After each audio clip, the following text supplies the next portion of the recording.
There is definitely equality between men and women, and Allah says we treat men and women equally. But there is no denying of the fact that men and women are different. There are different genders, there are different, emotionally they are different, psychologically they are different, physically they are different, biologically they are different, their mindset is different, their roles are different. And because of the differences in their characteristics, and because of the way their nature, their minds, and their physical differences and the emotional differences, Allah has assigned different roles.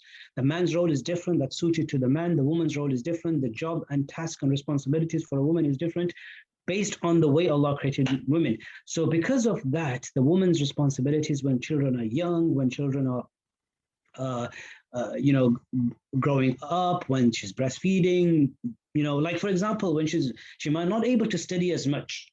The man is going around doing his normal business when his wife is pregnant, and the man doesn't take, the woman takes off time from work for 9 months, 8 months, 7 months. The man doesn't. He might take a few weeks out just to be by the side of his wife and help her, but he is not physically carrying the child. So he can do things as he wants. And then childbirth time, and then breastfeeding time, and then first few years, the mother spends more time. So these kind of things, all these roles and activities reduces the chances of a woman taking part and learning as much as a man can, and the chances that the man and the opportunities that the man has.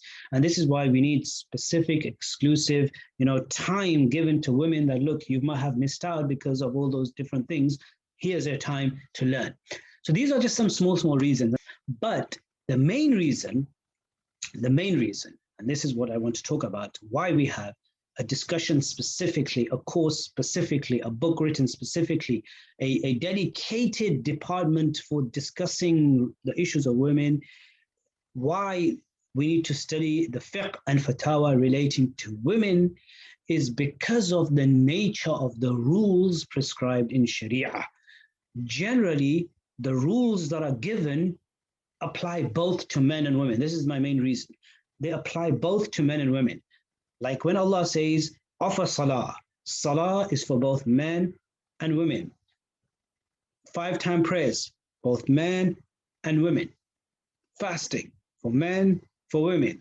Zakat, for men, for women. Hajj, men, women. So all the rules of Hajj will be studied by men and women. All the rules of Zakat will be studied by men and women. Of course, there might be differences in those rules. So like, for example, how to pray, for example, the women rules about praying might be slightly different to the men, the rules relating to women, the men, how to pray, like for example, menstruation as well. So then she's forgiven to pray, like I just mentioned. There might be some rules about certain things in Hajj that the men do differently from women, and women do differently from men. Marriage is for men and women. So if there's a course on marriage, for example, it's for men, for women, but yes, of course, the rules will be slightly different. Some things that the men need to learn, but it's similar, like equal amounts of things that they both have to learn.